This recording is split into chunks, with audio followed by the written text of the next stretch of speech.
ഫലസ്തീൻ രാഷ്ട്രത്തെ പിന്തുണയ്ക്കുന്നത് പ്രശ്നത്തെ സങ്കീർണമാക്കുമെന്നും ഗസയിലെ വെടിനിർത്തലിന് തിരിച്ചടിയാകുമെന്നും അമേരിക്ക. യൂറോപ്യൻ യൂണിയൻ രാജ്യങ്ങൾ ഇസ്രയേലിനെ പ്രകോപിപ്പിക്കുന്ന നടപടി ഉപേക്ഷിക്കണമെന്നും US state secretary Marco Rubio ആവശ്യപ്പെട്ടു. അതേസമയം എല്ലാ ഇസ്രായേൽ തടവുകാരെയും മോചിപ്പിക്കുന്ന സമഗ്ര വെടിനിർത്തൽ കരാറിന് തയ്യാറെന്ന് ഹമാസ് ആവർത്തിച്ചു. യുദ്ധവിരാമവും സൈനിക പിന്മാറ്റവുമാണ് വേണ്ടതെന്നും ഹമാസ് പ്രതികരിച്ചു. മുഴുവൻ ബന്ദികളെയും ഹമാസ് കൈമാറിയാൽ ഗസ യുദ്ധം അവസാനിക്കുമെന്ന് US പ്രസിഡന്റ് ഡൊണാൾഡ് ട്രംപ് ഇന്നലെ അവകാശപ്പെട്ടിരുന്നു. ഗസയിൽ ഇസ്രായേലിന്റെ ആക്രമണത്തിൽ 67 പേർ കൂടി കൊല്ലപ്പെട്ടു. ഭക്ഷണം കാത്തുനിന്ന 14 പേരാണ് വെടിയേറ്റ് കൊല്ലപ്പെട്ടത്. വിശപ്പായുധമാക്കിയുള്ള ഇസ്രായേൽ ഉപരോധത്തിനിടെ പട്ടിണി കിടന്ന് മരിച്ചവരുടെ എണ്ണം 367ആയി. MCA നാസർ വിശദാംശങ്ങൾ നൽകാൻ ചേരുന്നു. MCA, ബന്ദികളെയെല്ലാം വിട്ടു നൽകി നിരുപാധികമായൊരു കീഴടങ്ങലിന് തയ്യാറാവുകയാണെങ്കിൽ യുദ്ധം അവസാനിപ്പിക്കാമെന്ന് ഇന്നലെ ട്രംപാണ് മുന്നോട്ട് വെച്ച ഒരു അവകാശവാദം. അതിന് തൊട്ടു പിന്നാലെ ബന്ദികളെ മുഴുവൻ വിട്ടയക്കാൻ തയ്യാറാണെന്ന് ഹമാസ് അറിയിച്ചിരിക്കുന്നു. അതിനോട് ഇസ്രായേലിൻ്റെ മറുപടിയും പ്രതികരണവും നിലപാടും എങ്ങനെയാണ്? ഹമാസിൻ്റെ ഈ പുതിയ പ്രതികരണം ഒരു വെടിനിർത്തലിന് കാരണമാകുമെന്ന സൂചനകളുണ്ടോ?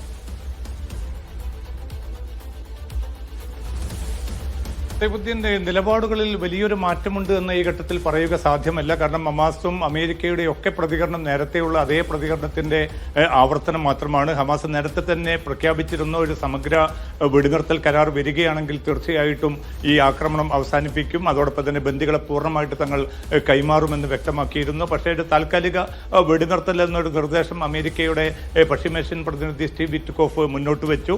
അത് ഹമാസ് സ്വീകരിച്ചു. കാരണം 2 മാസത്തെ ആ വെടിനിർത്തലിലൂടെ ഭാഗികമായിട്ടുള്ള ബന്ദികളുടെ കൈമാറ്റമായിരുന്നു അതിൽ വ്യവസ്ഥ ചെയ്തിരുന്നത്. പക്ഷെ അതുമായി ബന്ധപ്പെട്ടിപ്പോൾ 2 ആഴ്ചയിലധികമായിട്ട് പോലും ഔദ്യോഗികമായിട്ടുള്ള ഒരു പ്രതികരണം ഇസ്രായേലിന്റെ ഭാഗത്തു നിന്നും ഉണ്ടായിട്ടില്ല. മാത്രമല്ല ഗസ സിറ്റിയിലേക്ക് ആക്രമണം വ്യാപിപ്പിക്കുന്ന ഒരു സാഹചര്യം കൂടിയാണ് ഉണ്ടായിരിക്കുന്നത്. ഇതിന്റെ ഒരു ഘട്ടത്തിലാണ് ഇപ്പോൾ ഹമാസ് തങ്ങളുടെ നിലപാട് വീണ്ടും ആവർത്തിച്ച് വ്യക്തമാക്കുന്നത്. യുദ്ധം അവസാനിപ്പിക്കണം, സൈന്യം പിന്മാറണം. അങ്ങനെ വരികയാണെങ്കിൽ തീർച്ചയായിട്ടും ബന്ദികളെ ഒരുമിച്ച് തന്നെ കൈമാറാമെന്നുള്ള നേരത്തെയുള്ള അതേ പ്രഖ്യാപനം തന്നെയാണ് ഹമാസ് ആവർത്തിച്ചിരിക്കുന്നത്. അല്പം മുമ്പ് ഇസ്രായേൽ പ്രധാനമന്ത്രി നെതന്യാഹുവിൻ്റെ ഒരു പ്രതികരണം വന്നിട്ടുണ്ട്. യുദ്ധം എപ്പോൾ വേണമെങ്കിലും അവസാനിപ്പിക്കാൻ തങ്ങളും തയ്യാറാണ്, പക്ഷെ തങ്ങൾ മുന്നോട്ട് വെക്കുന്ന ഉപാധികളുടെ അടിസ്ഥാനത്തിലായിരിക്കും ഈ യുദ്ധാവസാനം എന്നാണ് ഇപ്പോൾ നെതന്യാഹുവിൻ്റെ അറിയിച്ചിരിക്കുന്നത്. അതായത് ഹമാസ് പൂർണ്ണമായിട്ട് ബന്ദികളെ കൈമാറണം, അത് മാത്രമല്ല ഹമാസിനെ പൂർണ്ണമായിട്ട് നിരായുധീകരിക്കണം. അങ്ങനെ ഗസയുടെ നിയന്ത്രണം ഹമാസിൽ നിന്ന് പൂർണ്ണമായിട്ടും മറ്റേതെങ്കിലും ഒരു മൂന്നാം ശക്തിക്ക്, മൂന്നാം ബദൽ സംവിധാനത്തിന് കൈമാറണം എന്നതുൾപ്പെടെയുള്ള നിർദ്ദേശങ്ങളാണ് വളരെ പ്രധാനമായി തന്നെ ഇസ്രായേൽ മുന്നോട്ട് വെച്ചിരിക്കുന്നത്. അങ്ങനെ ആ ഒരു നിർദ്ദേശങ്ങളും ഉപാധികളും ഹമാസ് അംഗീകരിക്കുകയാണെങ്കിൽ ആ ഘട്ടത്തിൽ മാത്രമായിരിക്കും യുദ്ധം അവസാനിപ്പിക്കുക എന്ന് വ്യക്തമാക്കിയിരിക്കുന്നു. അതോടൊപ്പം തന്നെയാണ് ഇസ്രായേൽ പ്രതിരോധ മന്ത്രാലയത്തിന്റെ ഭാഗത്തു നിന്ന് ഇന്ന് അല്പം മുമ്പ് നടത്തിയിരിക്കുന്ന വക്താവിന്റെ പ്രതികരണം വന്നിരിക്കുന്നത്. അതിൽ പറയുന്നത് ഇപ്പോൾ ഗസ സിറ്റിയുടെ 40% ഇസ്രായേൽ കൈവശപ്പെടുത്തി കഴിഞ്ഞിരിക്കുന്നു. ഇനിയുള്ളത് ഏറ്റവും നിർണായകമായിട്ടുള്ള ഒരു ഘട്ടമാണ്.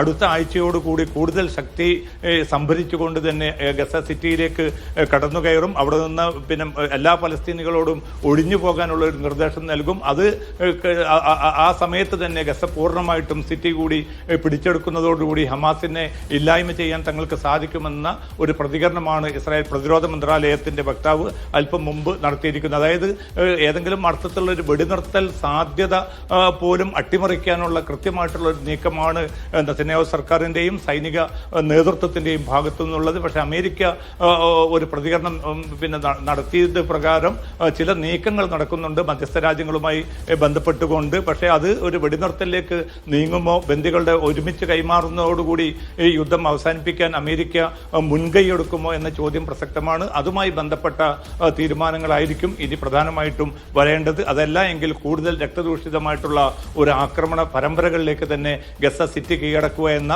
ഇസ്രായേലിന്റെ പദ്ധതി നീങ്ങുമെന്ന കാര്യം ഉറപ്പാണ്. സൈഫുദ്ദീൻ, ഫലസ്തീന്റെ പരമാധികാരത്തിന്റെ കാര്യത്തിൽ ഏറ്റവും ഒടുവിലായി അമേരിക്ക എടുത്ത സ്റ്റാൻഡും ഈ ഘട്ടത്തിൽ ശ്രദ്ധേയമാണല്ലോ. MCA എന്ന് വെച്ചാൽ മാർക്കോ റൂബിയോ പറയുന്നു യൂറോപ്യൻ രാജ്യങ്ങൾ ഇപ്പോൾ ഇസ്രായേലിനെ പ്രകോപിപ്പിക്കാൻ നിൽക്കരുത്. പക്ഷേ ബെൽജിയവും കഴിഞ്ഞ ദിവസം ഫലസ്തീൻ്റെ പരമാധികാരത്തെ, സോവറിനിറ്റിയെ പിന്തുണച്ചുകൊണ്ട് അവരെ അംഗീകരിച്ചുകൊണ്ട് രംഗത്ത് വന്നിരുന്നു. അപ്പോൾ അത് ഇസ്രായേലിന് പ്രകോപിപ്പിക്കും എന്നൊരു നിലപാടിലേക്ക് എങ്ങനെയാണ് അമേരിക്ക എത്തുന്നത്? മാർക്കോ റൂബിയോയുടെ ഈ പ്രതികരണത്തെ എങ്ങനെ കാണാം, അതിൻ്റെ ഇമ്പാക്റ്റും? സൈഫുദ്ദീൻ, ഈ ഗസ ഇപ്പോൾ 23 മാസങ്ങളിൽ എത്തി നിൽക്കുന്ന ഈ ക്രൂരമായിട്ടുള്ള ഈ വംശഹത്യ ലോക സമൂഹങ്ങൾക്കിടയിൽ ഉണ്ടാക്കിയിരിക്കുന്ന വലിയ ഒരു വിപ്രതിപത്തി ഇസ്രായേലിന് എതിരായിട്ട് രൂപപ്പെട്ടിട്ടുണ്ട്. അത് അമേരിക്ക പോലും സമ്മതിക്കുന്നുണ്ട്. ഈ വിശ്വാസ്യതയുടെ കാര്യത്തിൽ ഇസ്രായേലിനോടുള്ള താല്പര്യം വലിയ തോതിൽ ഇടിഞ്ഞിട്ടുണ്ടെന്ന് ട്രംപ് തന്നെ 2 ദിവസം മുമ്പ് വെളിപ്പെടുത്തിയിരുന്നു. ഈ ഒരു ഘട്ടത്തിൽ ഇസ്രായേലിനെ രക്ഷപ്പെടുത്തിയെടുക്കുക, ഇസ്രായേലിന്റെ താല്പര്യങ്ങൾ സംരക്ഷിക്കുക, അതിനുവേണ്ടി പിന്നെ ഈ പലസ്തീൻ സ്വതന്ത്ര രാഷ്ട്രത്തോടുള്ള ജനങ്ങളുടെയും വിവിധ രാജ്യങ്ങളുടെയും പൊതു താല്പര്യത്തെ അട്ടിമറിക്കുക എന്നൊരു കൃത്യമായിട്ടുള്ള ഒരു പദ്ധതി കൂടിയാണ് ഈ പ്രതികരണത്തിലൂടെ പുറത്തു വന്നിരിക്കുന്നത്. കാരണം ഈ മാസം 23-ന് UN പൊതുസഭ ചേരാനിരിക്കുകയാണ്. മിക്ക യൂറോപ്യൻ രാജ്യങ്ങളും ഒരു സ്വതന്ത്ര പലസ്തീൻ രാഷ്ട്രത്തെ പിന്തുണയ്ക്കുകയാണ് ഈ പ്രശ്നപരിഹാരത്തിനുള്ള ഏക മാർഗം.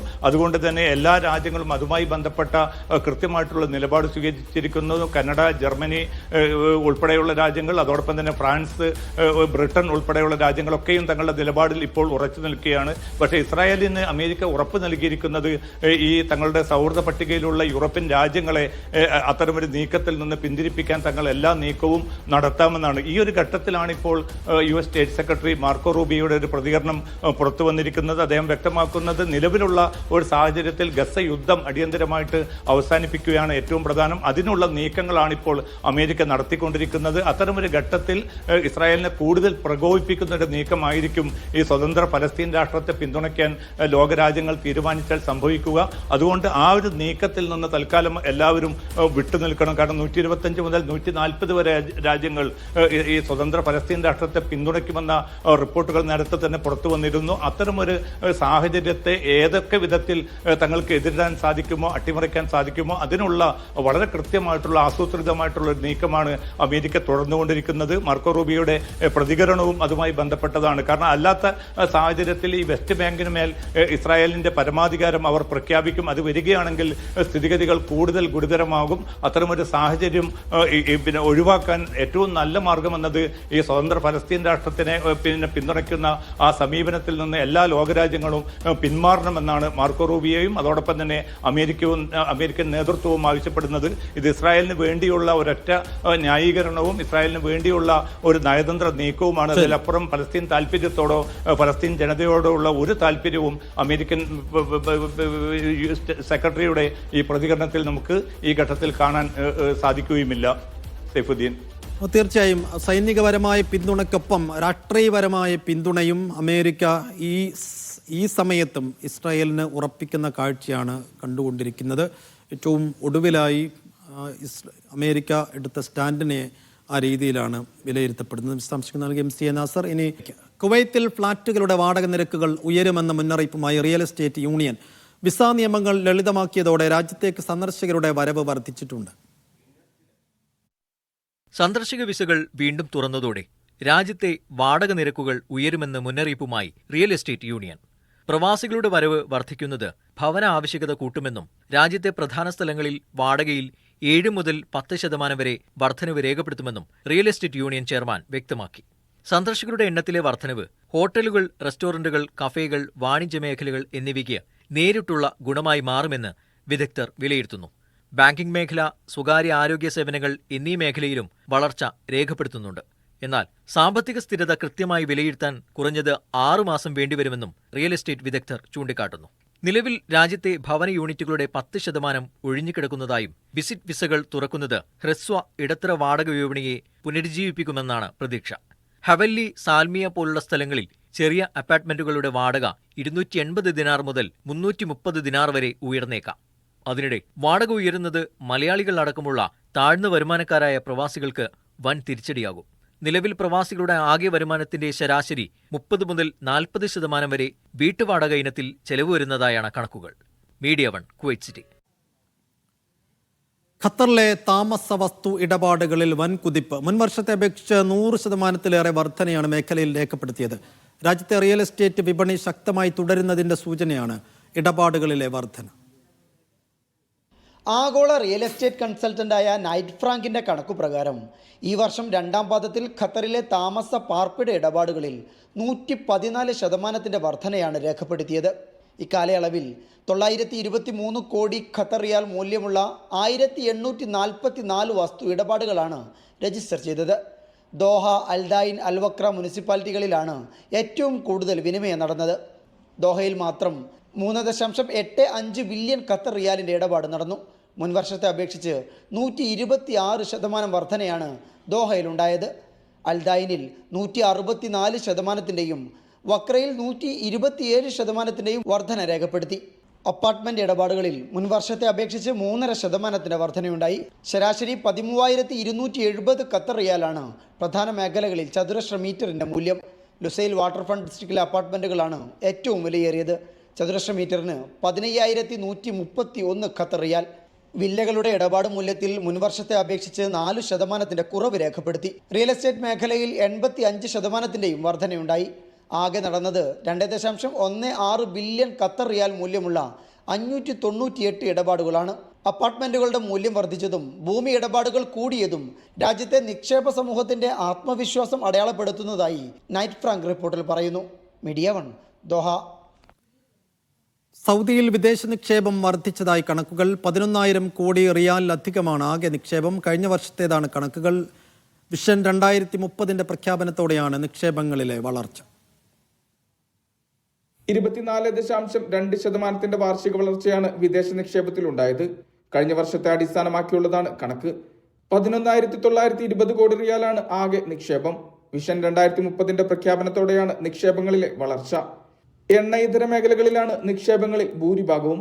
90% മേഖലയിലെ നിക്ഷേപം. നിക്ഷേപങ്ങളിൽ ഭൂരിഭാഗവും സ്വകാര്യ മേഖലകളിലാണെന്നും കണക്കുകൾ സൂചിപ്പിക്കുന്നു. 2016 മുതൽ 2024 വരെ 50,000-ലധികം വിദേശ നിക്ഷേപ ലൈസൻസുകൾ അനുവദിച്ചിട്ടുണ്ട്. 660-ലധികം കമ്പനികൾ റീജിയണൽ ഹെഡ്ക്വാർട്ടേഴ്സ് സൗദിയിലേക്ക് മാറ്റിയതായും കണക്കുകൾ സൂചിപ്പിക്കുന്നു. Mishal Cherpulassery, media 1, Riyadh. ഗുരുതര ട്രാഫിക് ലംഘനങ്ങൾ നടത്തുന്ന പ്രവാസികളെ നാടുകടത്താനുള്ള നിയമം പ്രാബല്യത്തിലാക്കി സൗദി അറേബ്യ. പുതിയ നിയമ ഭേദഗതിക്ക് ബന്ധപ്പെട്ട വകുപ്പുകൾ അംഗീകാരം നൽകി. നാടുകടത്തൽ വിധിച്ച പ്രവാസികൾക്ക് പിന്നീടൊരിക്കലും രാജ്യത്തേക്ക് തിരിച്ചു വരാൻ കഴിയില്ല. പൊതുസുരക്ഷയ്ക്ക് ഭീഷണിയാകും വിധം ഗതാഗത നിയമങ്ങൾ ലംഘിക്കുന്നവർക്കെതിരെയാണ് നടപടി. ഇത്തരം ലംഘനങ്ങൾ നടത്തുന്ന പ്രവാസികളെ നാടുകടത്തും. പുതുക്കിയ ട്രാഫിക് നിയമ ഭേദഗതിയിലാണ് തീരുമാനം. കോടതി അന്തിമവിധി പുറപ്പെടുവിച്ചതിന് ശേഷമായിരിക്കും നാടുകടത്തുക. ശിക്ഷ നടപ്പാക്കിയാൽ വീണ്ടും രാജ്യത്തേക്ക് ഒരിക്കലും കടക്കാനും കഴിയില്ല. ആഭ്യന്തര, വിദേശ, നീതിന്യായ മന്ത്രാലയങ്ങൾ, പബ്ലിക് പ്രോസിക്യൂഷൻ തുടങ്ങിയ വിഭാഗങ്ങളുടെ അംഗീകാരത്തോടെയാണ് പുതിയ ചട്ടം.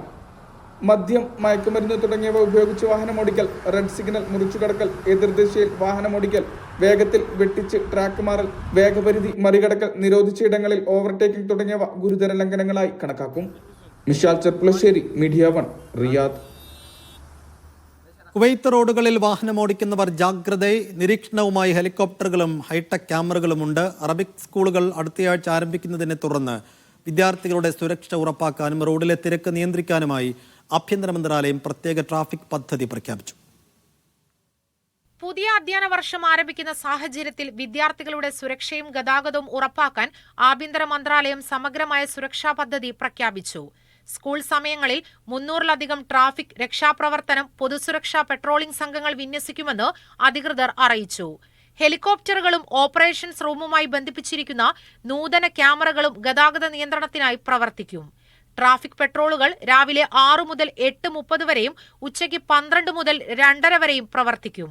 സബാഹ്, അൽ സാലിം, ഹവല്ലി, ജബ്രിയ, ഫർവാനിയ, അൽറക്ക, സെൽവ തുടങ്ങിയ തിരക്കേറിയ മേഖലകൾക്ക് പ്രത്യേക മുൻഗണന നൽകും.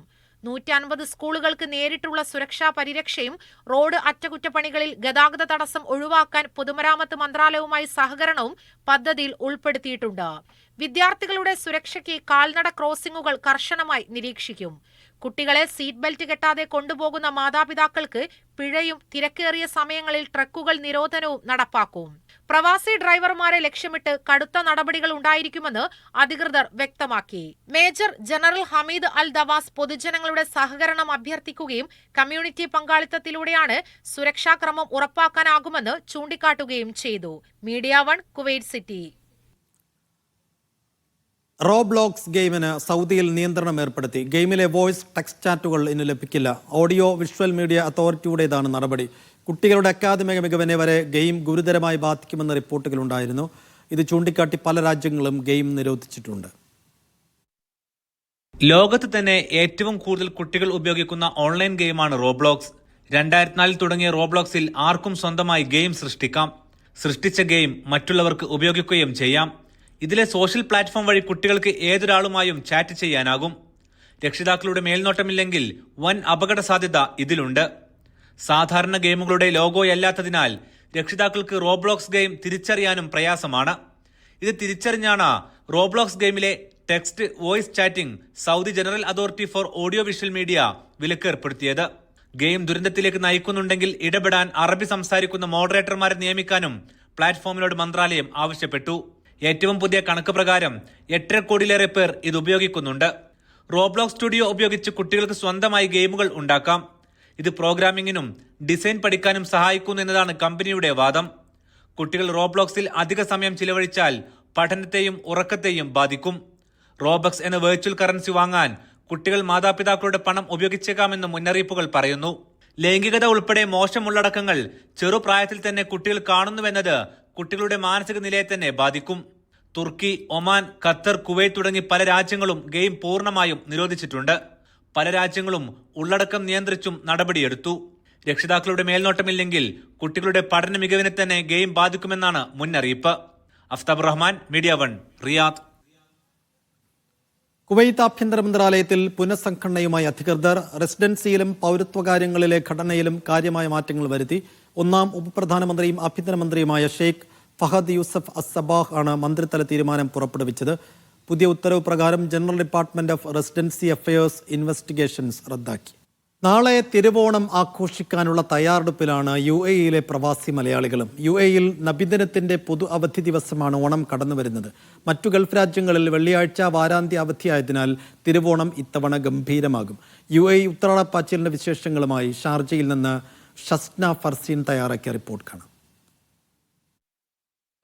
മലയാളി എവിടെയുണ്ടോ അവിടെയൊക്കെ ഓണാഘോഷമുണ്ട്.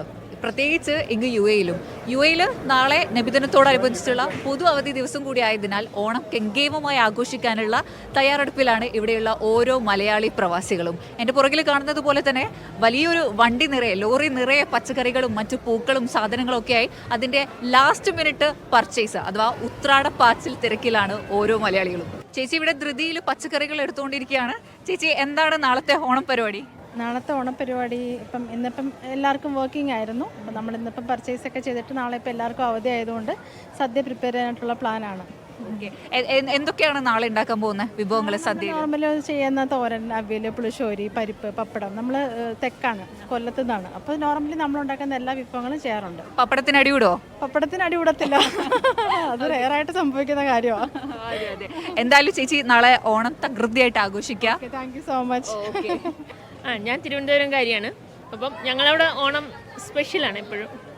എന്താണ് നാളെ അവധി ദിവസം കൂടെ ആയതുകൊണ്ട് എല്ലാവരും ഒരുമിച്ച് ഓണം ആഘോഷിക്കാനാണോ പരിപാടി? ഞാൻ കളർ മിക്സ് എന്ന് പറഞ്ഞ സ്ഥാപനത്തിലാണ് വർക്ക് ചെയ്യണം. അപ്പോൾ അവിടെ ഞങ്ങൾ എല്ലാവരും കൂടെ ഒരുമിച്ച് സദ്യ വയ്ക്കാൻ. എങ്ങനെ പോകുന്നു ഉത്രാടപ്പാച്ചിലാണ് ഇവിടെ എല്ലാവരും സാധാരണ കാണുന്നതിലും തിരക്കാണ് ഓരോ സ്ഥലത്തും കാണുന്നത്. ഇതിൻ്റെ ഇടയിൽ സാധനം വാങ്ങിക്കുന്ന എങ്ങനെയുണ്ട്? നാട്ടിലുള്ള അതേപോലെ തന്നെയാണോ? സെയിം അതേ ഫീലിംഗ് ആണ്. പിന്നെ ഭയങ്കര ഹാപ്പിയാണ് ഇങ്ങനെ ഒരെണ്ണം കാണാൻ പറ്റിയതിൽ. നാട് വിട്ട് ഇവിടെ നിൽക്കുമ്പോൾ ഉള്ളൊരു മിസ്സിങ് ഉണ്ടല്ലോ, അതിപ്പം മാറും. ഓക്കെ, അപ്പോൾ നാളെ എന്താണ് ഓണത്തിന് വീട്ടിൽ തന്നെ സദ്യ ഉണ്ടാക്കുകയാണോ അതോ പാർസൽ വാങ്ങിക്കുകയാണോ? എങ്ങനെയാണ് ഓണം ആഘോഷിക്കുന്നത്? ഞങ്ങൾ സ്വയം ഉണ്ടാക്കുക. ഓക്കെ, അപ്പോൾ ഓണം വയറു നിറച്ച് സദ്യ ഉണ്ട്, ഓണം കെങ്കേമായിട്ട് ആഘോഷിക്കുക കേട്ടോ. ഹാപ്പി ഓണം. ഹാപ്പി ഓണം എല്ലാ മലയാളികളും. എന്താണ് നാളെ പരിപാടി? നാളെ ഫ്രണ്ട്സൊക്കെ ആയിട്ട് ഓണം സെലിബ്രേറ്റ് ചെയ്യുന്നുണ്ട്. വീട്ടിൽ തന്നെയാണ് സെലിബ്രേറ്റ് ചെയ്യുന്നത്. അതിൻ്റെ ഇപ്പോൾ തിരക്കിലാണ്, പർച്ചേസിംഗ് ആണ്. എത്ര തരം പായസമാണ് നാളെ ഉണ്ടാക്കാൻ പോകുന്നത്? 2 തരം 3 തരമൊക്കെ ഉണ്ട്. എല്ലാവരും ഒരുമിച്ചാണ് ഓണാഘോഷിക്കുന്നത് ഹോളിഡേ ആയതുകൊണ്ട്.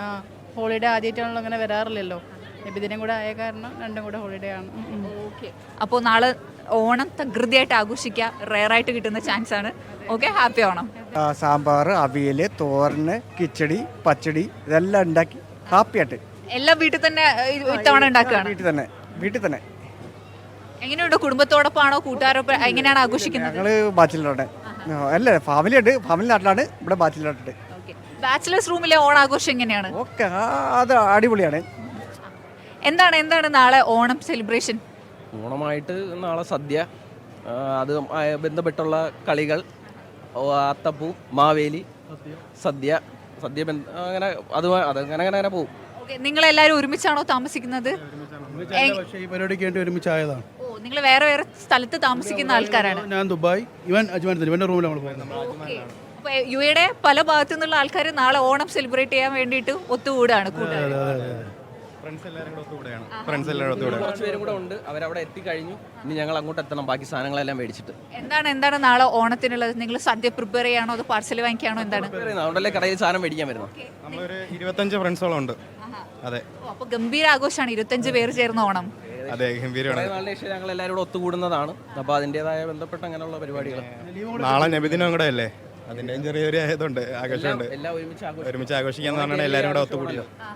അതുകൊണ്ട് ഓണം നമ്മൾ ഇപ്പോഴും ഇങ്ങനെ കണ്ടിന്യൂ ചെയ്യുന്നു ആഘോഷം. അപ്പോൾ എന്തായാലും ഓണം ഗംഭീരമായിട്ട് ആഘോഷിക്കുക. ഹാപ്പി ഓണം. മുൻപ് പറഞ്ഞതുപോലെ തന്നെ ഓണവും നബിദിനത്തോടനുബന്ധിച്ചുള്ള പൊതു അവധിയും ഒരു ദിവസം വരുന്നതിനാൽ എല്ലാവരും കെങ്കേമുമായിട്ട് ഓണം ആഘോഷിക്കുന്ന ധൃതിയിലാണ്. അതിനുള്ള ഉത്രാടപ്പാച്ചിലാണ് നിങ്ങൾ കണ്ടുകൊണ്ടിരിക്കുന്നത്. ക്യാമറമാൻ ഫിദൽ ഫരീദിനൊപ്പം ഷസ്ന ഫർസീൻ, മീഡിയ 1 ദുബായ്. പ്രവാസി വ്യവസായി എം എ യൂസഫ് അലി ലോകമെമ്പാടുമുള്ള മലയാളികൾക്ക് ഓണാശംസകൾ നേർന്നു. സ്വദേശമായ നാട്ടികയിൽ അയൽവാസികൾക്കൊപ്പം ആഘോഷിച്ച ഓണത്തിന്റെ ഓർമ്മകൾ പങ്കുവെച്ച അദ്ദേഹം ഓണാഘോഷത്തെ ഗൾഫിലെ അറബികളും ഏറ്റെടുത്ത് കഴിഞ്ഞതായും പറഞ്ഞു. മലയാളി സഹോദരന്മാരെ, സുഹൃത്തുക്കളെ, സ്നേഹത്തിൻ്റെയും സാഹോദര്യത്തിൻ്റെയും സമത്വത്തിൻ്റെയും സമൃദ്ധിയുടെയും ഒരു കാലഘട്ടമാണ് ഓണത്തിൻ്റെ കാലഘട്ടം. മലയാളികൾ എവിടെയൊക്കെ ഉണ്ട്, അവരും അവരുടെ കൂടെ ഉള്ള മറ്റ് രാജ്യക്കാരും ഒരുമിച്ച് സന്തോഷകരമായി ആഘോഷിക്കുന്ന ഒരു വലിയ ആഘോഷമാണ് ഓണം. എൻ്റെ ചെറുപ്പകാലത്തും ഞാൻ ഓണത്തിൽ പങ്കുകൊണ്ടിട്ടുണ്ട്. ഞാൻ താമസിച്ചിരുന്ന നാട്ടികയിലെ തൊട്ടടുത്ത് താമസിച്ചിരുന്ന വടശ്ശേരി പ്രഭാകരൻ നായരുടെ വീട്ടിൽ നിന്ന് ഞങ്ങൾക്ക് അടപ്രഥമനും മറ്റു പായസങ്ങളും കൊടുത്തയച്ചത് കഴിക്കുന്ന സന്തോഷകരമായ ആ ഓർമ്മ ഇന്നും ഞാൻ അയവിറക്കുകയാണ്. ലോകത്തെമ്പാടുമുള്ള എൻ്റെ സഹോദരന്മാർക്ക് എൻ്റെ ഹൃദയത്തിൻ്റെ അടിത്തട്ടിൽ നിന്ന് ഓണാശംസകൾ. ഓണാഘോഷത്തിന് നാട്ടിലേക്കെത്താൻ ടിക്കറ്റ് എടുത്ത യാത്രക്കാരെ വലച്ചു എയർ ഇന്ത്യ എക്സ്പ്രസ്. കുവൈത്തിൽ നിന്ന് കോഴിക്കോട് പോയ വിമാനം 1.5 മണിക്കൂറിലേറെ വൈകി. ഇന്ന് ഉച്ചയ്ക്ക് 12:55 പറന്നുയരേണ്ട വിമാനം 2:15 പുറപ്പെട്ടത്. രാത്രി 8:15 കോഴിക്കോട് എത്തേണ്ട വിമാനം 9:40 എത്തിയത്. കുട്ടികളും സ്ത്രീകളും അടക്കം നിരവധി യാത്രക്കാർ ദീർഘനേരം വിമാനത്താവളത്തിൽ കുടുങ്ങിക്കാത്തിരുന്നു. ഫുഡ് ഡെലിവറിയിൽ അമിത നിരക്ക് ഈടാക്കുന്നത് തടയാൻ നടപടിയുമായി ദുബായ്. ഓൺലൈൻ ഫുഡ് ഡെലിവറി പ്ലാറ്റ്ഫോമുകൾ ഹിഡൻ ചാർജുകൾ ഈടാക്കരുതെന്നാണ് നിർദ്ദേശം. ഡെലിവറി സർവീസ് നിരക്കുകൾ വ്യക്തമായി പ്രദർശിപ്പിക്കണമെന്നാണ് പുതിയ വ്യവസ്ഥ. വെബ്സൈറ്റ്, മൊബൈൽ ആപ്പ് തുടങ്ങിയ എല്ലാ പ്ലാറ്റ്ഫോമുകളിലും വിവരങ്ങൾ ഒരുപോലെ കാണിച്ചിരിക്കണം. ഉപഭോക്താവിനെ ബാധിക്കുന്ന ഒരു വിവരവും മറച്ചുവെക്കാൻ പാടില്ല. സ്പെഷ്യൽ ഡിസ്കൗണ്ടുകൾ, പ്രൊമോഷനുകൾ എന്നിവ തെറ്റിദ്ധരിപ്പിക്കുന്ന രീതിയിലാകരുതെന്നും കർശന നിർദ്ദേശം. ദുബായിലെ സ്കൂൾ ക്യാൻറ്റീനുകളിൽ നഗരസഭ പരിശോധന കർശനമാക്കി. സ്കൂളുകളിൽ വിതരണം ചെയ്യുന്ന ഭക്ഷണത്തിന്റെ സുരക്ഷ ഉറപ്പുവരുത്താൻ ലക്ഷ്യമിട്ടാണ് നടപടി. കിൻഡർ ഗാർഡനുകൾ, നഴ്സറികൾ, സ്കൂളുകൾ എന്നിവിടങ്ങളിൽ ഭക്ഷ്യസുരക്ഷാ ഓഫീസർമാരടക്കമുള്ള പ്രത്യേക ടീമിന്റെ നേതൃത്വത്തിലാണ് പരിശോധന. DM ചെക്ക്ഡ് പ്ലാറ്റ്ഫോം വഴി ദിവസം നടക്കുന്ന നിരീക്ഷണത്തിന് പുറമെയാണ് സ്കൂളുകളിൽ നേരിട്ടെത്തിയുള്ള പരിശോധന. ഭക്ഷ്യ ഔട്ട്ലെറ്റുകൾക്കെതിരെ ശക്തമായ നടപടിയുമായി public authority for food and nutrition Kuwait. കഴിഞ്ഞ ദിവസം ഭക്ഷ്യവിഷബാധ ഭീതിയെ തുടർന്ന് ഒരു സ്ഥാപനം അടച്ചുപൂട്ടിയതായി അതോറിറ്റി അറിയിച്ചു. ആരോഗ്യ മന്ത്രാലയവുമായി സഹകരിച്ച് സ്ഥാപനത്തിലെ ഭക്ഷണ സാമ്പിളുകളും തൊഴിലാളികളിൽ നിന്നുള്ള സാമ്പിളുകളും ശേഖരിച്ച് പരിശോധന തുടങ്ങി. മയക്കുമരുന്നുമായി 37-കാരനായ പ്രവാസി അബ്ബാസിയയിൽ പോലീസ് അറസ്റ്റ് ചെയ്തു. പട്രോളിംഗ് സംഘത്തെ കണ്ട് രക്ഷപ്പെടാൻ ശ്രമിച്ച പ്രതിയെ സംശയം തോന്നിയ ഉദ്യോഗസ്ഥർ പിന്തുടർന്ന് പിടികൂടുകയായിരുന്നു. തുടർന്ന് നടത്തിയ പരിശോധനയിൽ വിതരണത്തിനായി തയ്യാറാക്കിയ 7 പാക്കറ്റ് ലഹരി വസ്തുക്കൾ ഇയാളിൽ നിന്ന് പിടിച്ചെടുത്തു. പ്രതിയെ ജനറൽ ഡിപ്പാർട്ട്മെന്റ് ഫോർ ഡ്രഗ് കൺട്രോളിലേക്ക് കൈമാറി. വസ്തുക്കളുടെ ഉറവിടം കണ്ടെത്താനുള്ള അന്വേഷണം തുടങ്ങി. ഭൂസമ്ര അതിർത്തി വഴി രാജ്യത്തേക്ക് വൻതോതിൽ വെടിക്കോപ്പുകൾ കടത്താനുള്ള ശ്രമം ഖത്തർ കസ്റ്റംസ് തകർത്തു. 4 പിസ്റ്റളുകളും 1500 വെടിയുണ്ടകളുമാണ് പിടിച്ചെടുത്തത്. ആഡംബര വാഹനത്തിന്റെ പല സ്ഥലങ്ങളിൽ ഒളിപ്പിച്ച നിലയിലായിരുന്നു വെടിക്കോപ്പുകൾ. ഏത് രാജ്യക്കാരാണ് പിടിയിലായത് എന്ന് കസ്റ്റംസ് വെളിപ്പെടുത്തിയിട്ടില്ല. കുവൈത്തിലെ സുലൈബിയയിൽ വൻ മയക്കുമരുന്ന് വേട്ട. ക്രിമിനൽ സെക്യൂരിറ്റി സെക്ടറിന് കീഴിലുള്ള general department of narcotic control നടത്തിയ ഓപ്പറേഷനിലാണ് 20 കിലോ മെത്താംഫെറ്റാമൈനും ലഹരി വസ്തുക്കളും പിടികൂടിയത്. സൗദി പൗരനായ ഫഹദ് മാതർ അൽ റഷീദാണ് അറസ്റ്റിലായത്. രാജ്യത്ത് വിതരണം ചെയ്യാനായി സൂക്ഷിച്ച ലഹരി വസ്തുക്കളാണ് ഇവയെന്ന് അന്വേഷണത്തിൽ വ്യക്തമായി. സൗദിയിലെ റിയാദിലും ദമാമിലും മീഡിയ വൺ ഒരുക്കുന്ന ഫ്യൂച്ചർ സമ്മിറ്റിന് രജിസ്ട്രേഷന് തുടക്കമായി. Lulu group Saudi director Muhammad Haris ആദ്യ രജിസ്ട്രേഷൻ നടത്തി ഉദ്ഘാടനം ചെയ്തു. സൗദി ദിനത്തോട് ചേർന്ന് ഈ മാസം 22-നും 23-നുമാണ് ഫ്യൂച്ചർ സമ്മിറ്റ്. സൗദി മന്ത്രാലയത്തിലെ ഉന്നതരും വിവിധ രംഗങ്ങളിലെ പ്രമുഖരും ബിസിനസ്സുകാരും ചടങ്ങിൽ സംബന്ധിക്കും. സൗദിയിലെ ബിസിനസ്സുകാർക്കും നിക്ഷേപകർക്കും വ്യാപാരികൾക്കും ബിസിനസ്സിലേക്ക് കടക്കാനിരിക്കുന്നവർക്കുമായി മീഡിയ വൺ സൗദിയുമായി ചേർന്നൊരുക്കുന്ന കോൺക്ലേവാണ് ഫ്യൂച്ചർ സമ്മിറ്റ്. സൗദിയിലെ എന്റർപ്രണേഴ്സ്, സ്റ്റാർട്ടപ്പ് ഫൗണ്ടേഴ്സ്, കോർപ്പറേറ്റ് പ്രൊഫഷണലുകൾ, ബിസിനസ് സ്റ്റുഡൻസ്, ഇൻവെസ്റ്റേഴ്സ് എന്നിവർക്കെല്ലാം ഫ്യൂച്ചർ സമ്മിറ്റിൽ പങ്കുചേരാം. സൗദിയിലെ ബക്കാല രംഗത്ത് വിജയിച്ചവരും നിക്ഷേപകരും മുതൽ വൻകിട കോർപ്പറേറ്റുകൾ വരെ ഫ്യൂച്ചർ സമ്മിറ്റിൽ ഒന്നിച്ചെത്തും. ഫ്യൂച്ചർ സമ്മിറ്റിലേക്ക് അതിഥികളായി സൗദി മന്ത്രാലയത്തിലെ ഉന്നതർക്കൊപ്പം കേരളത്തിലെ പ്രമുഖരുമുണ്ടാകും. രജിസ്ട്രേഷനിലൂടെ മാത്രമാണ് ഫ്യൂച്ചർ സമ്മിറ്റിലേക്ക് പ്രവേശനം. രജിസ്ട്രേഷന്റെ ഉദ്ഘാടനം റിയാദിൽ Saudi Lulu group director Muhammad Haris നിർവഹിച്ചു.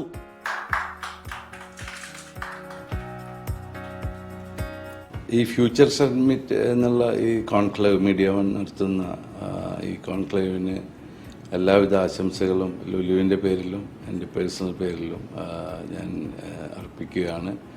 ഈ summit, future summit Indian business community വളരെയധികം ഉപയോഗപ്പെടുത്തുമെന്നും അത് സൗദിയുടെ ഫ്യൂച്ചർ പ്ലാനുകൾക്ക് വളരെയധികം ഉപകരിക്കുമെന്നും ഞാൻ വിശ്വസിക്കുന്നു. രജിസ്ട്രേഷന് ഇപ്പോൾ തന്നെ futuresummit.mediaoneonline.com എന്ന വെബ്സൈറ്റിൽ ക്ലിക്ക് ചെയ്യാം. ഇതിൽ നിന്നും ദമാമോ റിയാദോ എന്നത് ചൂസ് ചെയ്ത ശേഷം ആവശ്യമായ വിവരങ്ങൾ നൽകിയാൽ രജിസ്ട്രേഷൻ പൂർത്തിയാക്കാനാകും. ടിക്കറ്റ് ഇല്ലാതെ ഫ്യൂച്ചർ സമ്മിറ്റിലേക്ക് പ്രവേശനമുണ്ടാകില്ല. സൗദിയിലെ ഔദ്യോഗിക ഇന്ത്യൻ ചാനലായ മീഡിയ വൺ ഒരുക്കുന്ന ഈ ഉച്ചകോടിക്ക് കോബാറിൽ സെപ്റ്റംബർ 22-ന് വൈകിട്ട് 3 മുതൽ രാത്രി 11 വരെ ഗ്രാൻഡ് ഹയാത്താണ് വേദി. റിയാദിൽ 23-ന് വൈകിട്ട് 3 മുതൽ 11 വരെ ഹോട്ടൽ വോക്കോയാണ് വേദി.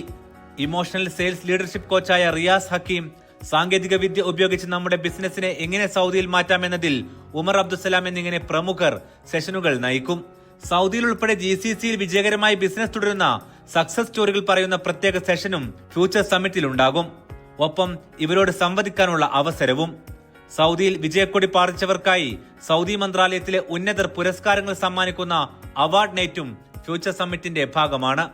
എല്ലാത്തിനും പുറമെ ഇന്ത്യൻ ബിസിനസ് സമൂഹം ഒരുമിച്ചിരുന്ന് പുതിയ സാധ്യതകളും സഹകരണവും തേടുന്ന നെറ്റ്വർക്കിംഗ് സെഷനുകളും ഉണ്ടാകും. Media one, Riyadh. കലാരംഗത്ത് AI-യുടെ സാന്നിധ്യം ഭയപ്പെടുത്തുന്നുണ്ടെന്ന് ഗായിക ചിത്ര. ഈ മാസം 6-ന് നടക്കുന്ന സംഗീത പരിപാടിക്ക് മുന്നോടിയായി ദുബൈയിൽ മാധ്യമങ്ങളോട് സംസാരിക്കുകയായിരുന്നു KS ചിത്ര. പേടിയുണ്ട് സത്യം പറഞ്ഞ. നമ്മുടെ നാളെ ഫ്യൂച്ചർ എന്താന്നുള്ള അറിയില്ല. നാളെ എന്തായിരിക്കും, ഈ AI എന്തെല്ലാം ചെയ്യും, എന്തൊക്കെ സാധ്യതകളുണ്ട്, നമ്മുടെ ഒന്നും പാട്ടുകാരുടെ ആവശ്യമേ ഉണ്ടാവാതെ ആവുമോ, അങ്ങനത്തെ ഒരു കാലമാകുമോ, അതൊക്കെയുള്ളൊരു പേടിയുണ്ട്.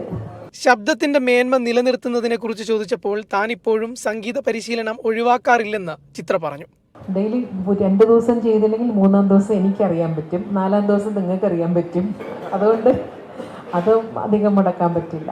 ഇപ്പോൾ ട്രാവൽ ചെയ്യുമ്പോൾ ചിലപ്പോൾ നടന്നൊന്നും വരില്ല, പക്ഷെ അത് കഴിഞ്ഞ് അടുത്ത ദിവസം ചെയ്തിരിക്കണം. എന്തെങ്കിലും ചെയ്തില്ലെങ്കിൽ അത് നമുക്ക് തന്നെ പാടാൻ സുഖം ഉണ്ടായിരുന്നു. സെപ്റ്റംബർ 6-ന് ഷാർജ എക്സ്പോ സെന്ററിൽ നടക്കുന്ന KS ചിത്ര ടൈംലെസ് മെലഡീസ് എന്ന സംഗീത പരിപാടിക്കായാണ് മലയാളികളുടെ പ്രിയ ഗായിക UAയിലെത്തിയത്. സ്റ്റീഫൻ ദേവസി, ഹരിശങ്കർ, ശ്രീരാഗ്, രാജേഷ് ചേർത്തല, അനാമിക തുടങ്ങിയവർ അണിനിരക്കുന്ന 4 മണിക്കൂർ സംഗീത പരിപാടിയാണ് ഒരുങ്ങുന്നത്. Media one, Dubai. ഗൾഫ് മാധ്യമം ഒമാൻ സർക്കുലേഷൻ ക്യാമ്പയിന് തുടക്കമായി. Indian social club Oman Malayalam വിഭാഗം കൺവീനർ KA താജുദ്ദീൻ ഗൾഫ് മാധ്യമ ഓഫീസിൽ നടന്ന ചടങ്ങിൽ പത്രം വരി ചേർന്ന് ക്യാമ്പയിൻ ഉദ്ഘാടനം ചെയ്തു.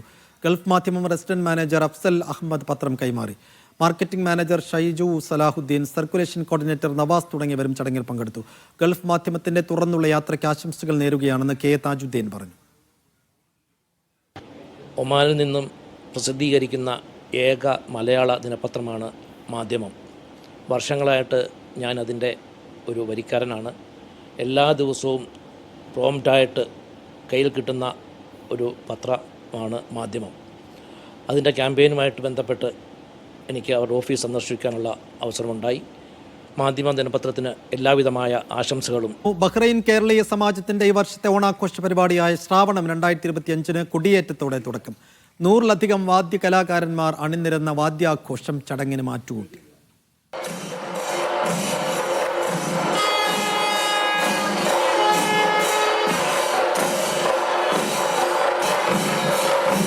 ബഹ്റൈൻ കേരളീയ സമാജത്തിൽ പ്രസിഡന്റ് PV രാധാകൃഷ്ണപിള്ളയാണ് ശ്രാവണം ഓണാഘോഷ പരിപാടികളുടെ കൊടിയേറ്റ ചടങ്ങ് നിർവഹിച്ചത്.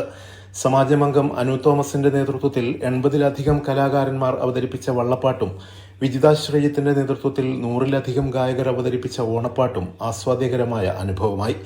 ജനറൽ സെക്രട്ടറി വർഗീസ് കാരക്കൽ, ശ്രാവണം ഓണാഘോഷ കമ്മിറ്റി കൺവീനർ വർഗീസ് ജോർജ്, ഭരണസമിതി അംഗങ്ങൾ, ആഘോഷ കമ്മിറ്റി അംഗങ്ങൾ എന്നിവരും ചടങ്ങിൽ സന്നിഹിതരായിരുന്നു. ഉണ്ണികൃഷ്ണപിള്ളയുടെയും വിനയചന്ദ്രൻ നായരുടെയും നേതൃത്വത്തിലുള്ള കമ്മിറ്റിയാണ് കൊടിയേറ്റ ചടങ്ങ് സംഘടിപ്പിച്ചത്. വിവിധ കലാകായിക മത്സരങ്ങളും വിനോദ പരിപാടികളും അടങ്ങുന്നതാണ് സമാജത്തിൽ ഒരുക്കിയിരിക്കുന്ന വൈവിധ്യമാർന്ന ഓണാഘോഷ പരിപാടികൾ. ഒക്ടോബർ 3 പ്രമുഖ പാചക വിദഗ്ധൻ പഴയടം മോഹനൻ നമ്പൂതിരിയുടെ നേതൃത്വത്തിൽ ഒരുക്കുന്ന വിപുലമായ ഓണസദ്യയോടെയാണ് ആഘോഷ പരിപാടികൾ സമാപിക്കുക. Siraj Pallikkara, media 1, Bahrain. Alfanar hotel റെസിഡൻസിയിൽ വിവിധ രാജ്യങ്ങളിലെ പ്രതിനിധികളുടെ സാന്നിധ്യത്തിൽ വിപുലമായ ഓണം ആഘോഷിച്ചു. ഇന്ത്യൻ എംബസിയിലെ deputy chief of mission Tavishi Bahal Pandey മുഖ്യാതിഥിയായി. കടൽ തീരത്തെ ടൂറിസ്റ്റ് സമുച്ചയമായ റൊട്ടാന, ജുവൈര, ദി ക്ലബ് എന്നീ ഹോട്ടലുകളിൽ നിന്നുള്ള 400ഓളം ജീവനക്കാരാണ് ഓണാഘോഷം സംഘടിപ്പിച്ചത്. ഓണപ്പൂക്കളും വിഭവസമൃദ്ധമായ ഓണസദ്യയും ആഘോഷത്തിന് മാറ്റുകൂട്ടി. ഓണവസ്ത്രങ്ങൾ അണിഞ്ഞാണ് മലയാളി കുടുംബങ്ങൾ എത്തിയത്. എംബസിയിലെ deputy chief of mission Taushi Bahal Pandey, consular agent doctor K Sanatan തുടങ്ങി പ്രത്യേക ക്ഷണിതാക്കളും സംബന്ധിച്ചു. 30ഓളം ആൾക്കാർ കൂടിയിട്ട് ഒരു 30 ഐറ്റംസും ചോറ്, സാമ്പാർ, കൂട്ടുകറി എല്ലാം കൂടി നമ്മൾ അടിച്ചു പൊളിച്ച് നടത്തുന്ന ഒരു പരിപാടിയാണ്. എനിക്കൊന്ന് ഒരാഴ്ച മുന്നേ നമ്മൾ പ്ലാനിങ്ങും പ്രിപ്പറേഷനും ഒക്കെ തുടങ്ങി. പൂക്കൾ, ഡെക്കറേഷൻ, ശരിക്കും നമ്മൾ നാട്ടിൽ എങ്ങനെയാണ് സെലിബ്രേറ്റ് ചെയ്യുന്നത് അതേപോലെ തന്നെയാണ് ഞങ്ങൾ ഇവിടെ സെലിബ്രേറ്റ് ചെയ്യുന്നത്. നമ്മൾ ഒരു കൂട്ടായ പ്രവർത്തനമായത്, ഒരു കൂട്ടായ ഒരു നമ്മൾ നാട്ടിലില്ലാത്തതുകൊണ്ട് നമ്മളൊരു ഫാമിലി ആയത്, ഒരു കുടുംബമായി നോക്കുമ്പോൾ നമ്മളെല്ലാവരും സപ്പോർട്ട്, നമ്മളെ കമ്പനിയും നല്ല സപ്പോർട്ടാണ്. രവീന്ദ്രൻ പാലക്കാട് മാവേലിയായി വേഷമിട്ടു. അനീഷ് ചന്ദ്രൻ, മനോജ് വരിക്കുലി, ടോണി തോമസ്, അജിത് എന്നിവർ നേതൃത്വം നൽകി. സലാലയിലും മനോഹരമായ ഓണക്കാഴ്ചകൾക്ക് തുടക്കമായിട്ടുണ്ട്. ക്യാമറ പേഴ്സൺ അർഷദിനൊപ്പം KA സലാഹുദ്ദീൻ, മീഡിയ 1, സലാല. സൗദിയിൽ റിയാദ് KMCC സംഘടിപ്പിക്കുന്ന അൽ റയാൻ പോളിക്ലിനിക് സൂപ്പർ കപ്പിന്റെ ഫൈനൽ മത്സരങ്ങൾ വെള്ളിയാഴ്ച നടക്കും. ദിറാബ് സ്റ്റേഡിയത്തിലാണ് 2 മാസക്കാലമായി നീണ്ടുനിന്ന ടൂർണമെന്റിന്റെ ഫൈനൽ. മുസ്ലിം ലീഗ് സംസ്ഥാന ജനറൽ സെക്രട്ടറി PMA സലാം, രാജ്യസഭാംഗം അഡ്വക്കേറ്റ് ഹാരിസ് ബീരാൻ തുടങ്ങിയവർ സമാപന ചടങ്ങിൽ അതിഥികളായെത്തും. റിയാദിലെ ദിറാബ് ദുറത്ത് അൽ മറാബ് സ്റ്റേഡിയത്തിൽ കഴിഞ്ഞ 2 മാസക്കാലമായി നടന്നുവരുന്ന ഫുട്ബോൾ ടൂർണമെന്റാണ് അവസാനിക്കുന്നത്. അടുത്ത വെള്ളിയാഴ്ച വൈകുന്നേരം 6 മണി മുതലായിരിക്കും ഫൈനൽ മത്സരങ്ങൾ. A ഡിവിഷനിൽ യൂത്ത് ഇന്ത്യ സോക്കറും ബ്ലാക്ക് ആൻഡ് വൈറ്റ് റെയിൻബോയും തമ്മിലായിരിക്കും കലാശപ്പോര്. KMCC ജില്ലാ കമ്മിറ്റികൾ തമ്മിലുള്ള ഫൈനലും അന്നേ ദിവസം അരങ്ങേറും. കോഴിക്കോടും പാലക്കാടും തമ്മിലായിരിക്കും ഏറ്റുമുട്ടുക. ഇതിന്റെ കലാശ പോരാട്ടം ഒട്ടും പൊലിമ ചോർന്നു പോകാത്ത രീതിയിൽ വളരെ വൈവിധ്യമാർന്ന രീതിയിലാണ് ഞങ്ങൾ സംഘടിപ്പിച്ചിട്ടുള്ളത്. ഉദ്ഘാടനവുമായി ബന്ധപ്പെട്ട് എന്തൊക്കെ നടത്തിയിട്ടുണ്ടോ അതുമായി ബന്ധപ്പെട്ടുള്ള എല്ലാ പ്രവർത്തനങ്ങളും ഫൈനലിലും ഉണ്ടാവും എന്നറിയിക്കുന്നു. Qatar, UAE, Bahrain, Saudi Arabia തുടങ്ങിയ രാജ്യങ്ങളിലെ പ്രവാസി കളിക്കാർ ഉൾപ്പെടെ 400-ലധികം കളിക്കാരാണ് വിവിധ മത്സരങ്ങൾക്കായി ബൂട്ട് മുറുക്കിയത്. റിയാദ് KMCC സെൻട്രൽ കമ്മിറ്റിയുടെ നേതൃത്വത്തിലായിരുന്നു മത്സരങ്ങൾ. ഫൈനൽ മത്സര ചടങ്ങിൽ മുസ്ലിം ലീഗ് സംസ്ഥാന ജനറൽ സെക്രട്ടറി PMA സലാം, രാജ്യസഭാംഗം അഡ്വക്കേറ്റ് ഹാരിസ് ബീരാൻ MP, ചന്ദ്രിക പത്രാധിപരായ കമാൽ വരദൂർ തുടങ്ങിയവർ അതിഥികളായെത്തും. റിയാദിൽ സംഘടിപ്പിച്ച വാർത്താ സമ്മേളനത്തിൽ ഷുഹൈബ് പനങ്ങാങ്ങര, അഷ്റഫ് വെള്ളേപ്പാടം, സത്താർ താമരത്ത്, അനീർ ബാബു തുടങ്ങിയവർ പങ്കെടുത്തു. Mishal Cherpulassery, media 1, Riyadh. പ്രവാചക ജീവിതവും ദർശനവും എന്ന വിഷയത്തിൽ ഇന്ത്യൻ ഇസ്ലാഹി സെന്റർ ഒമാൻ സംഘടിപ്പിക്കുന്ന 4 മാസത്തെ ക്യാമ്പയിന് തുടക്കമായി. സുവൈക്കിലെ IIC ഓഡിറ്റോറിയത്തിൽ നടന്ന ഉദ്ഘാടന സമ്മേളനത്തിൽ MM അക്ബർ മുഖ്യാതിഥിയായി. KNM സംസ്ഥാന വൈസ് പ്രസിഡന്റ് മുഹമ്മദ് അഷ്റഫ് ഷാഹി ഉദ്ഘാടനം ചെയ്തു. വാദി കബീർ, IIC ഓഡിറ്റോറിയം, റൂവി എന്നിവിടങ്ങളിലും ക്ലാസുകൾ സംഘടിപ്പിച്ചിരുന്നു. മുസ്ലിം സമൂഹം വെല്ലുവിളികൾ, പരിഹാരങ്ങൾ എന്ന വിഷയത്തിൽ ടേബിൾ ടോക്കും നടന്നു. യൂത്ത് ഇന്ത്യ കുവൈത്ത് സംഘടിപ്പിക്കുന്ന ബിസിനസ് കോൺക്ലേവ് 2025 നാളെ നടക്കും. ഫർവാനിയയിലെ ക്രൗൺ പ്ലാസയിൽ ബിസിനസ് സമൂഹത്തിനായി ഒരുക്കുന്ന കോൺക്ലേവിൽ പാനൽ ചർച്ചകൾ, ബിസിനസ് പ്രദർശനങ്ങൾ, ശരിയ ഫിഖ് ഡെസ്ക്, എത്തിക്കൽ ബിസിനസ് മാർഗനിർദ്ദേശങ്ങൾ, നെറ്റ്വർക്കിംഗ് അവസരങ്ങൾ തുടങ്ങിയ പരിപാടികൾ അരങ്ങേറും. കേരളത്തിലെയും മിഡിൽ ഈസ്റ്റിലെയും പ്രമുഖ വ്യവസായികളും വിദഗ്ധരും കോൺക്ലേവിൽ പങ്കെടുക്കും. കുവൈത്തിലെ മലയാളി സമൂഹത്തിൽ സംരംഭകത്വത്തെ പ്രോത്സാഹിപ്പിക്കുകയും പുതിയ സാധ്യതകൾ തുറന്നു കൊടുക്കുകയും ചെയ്യുന്ന മികച്ച വേദിയായി കോൺക്ലേവ് മാറുമെന്ന് സംഘാടകർ അറിയിച്ചു.